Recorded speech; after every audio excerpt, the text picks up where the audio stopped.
ఇక అబ్జర్వేషన్ డెస్క్‌లో flight take offs landings అన్నీ చూసాక ఇంకా చాలా సేపు అయింది కదా అని ఇంక కిందకొచ్చేసాము. కింద పార్క్‌ని చూపించాను కదా!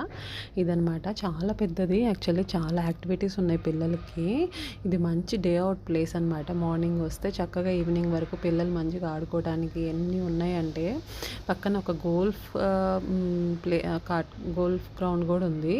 మనము గోల్ఫ్ ఆడాలనుకుంటే పక్కనే ఇక్కడ క్యాఫేలో స్టిక్స్ అవి గోల్ఫ్ స్టిక్స్ మనము రెంట్‌కి తీసుకోవచ్చు అనమాట.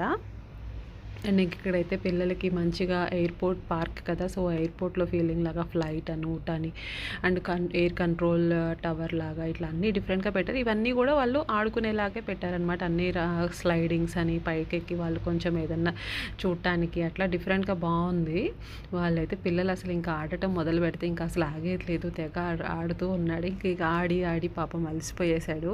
ఇంకా ఫైనల్‌గా ఇంకా పక్కనే క్యాఫే ఉంటే ఇంకా ఐస్ క్రీమ్ కొనుక్కుందామని ఇంకొచ్చాము. ఇంకా ఐస్ క్రీమ్ కొనుక్కొని బయటికెళ్ళేసి కొంచెం స్నాక్స్ కూడా తెస్తే ఫుడ్ తినేసామనమాట.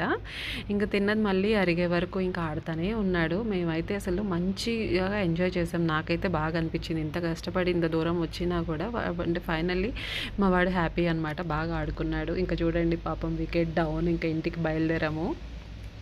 నిద్రపోతున్నాడు. ఈ వీడియో మీకు నచ్చితే లైక్, షేర్, సబ్స్క్రైబ్.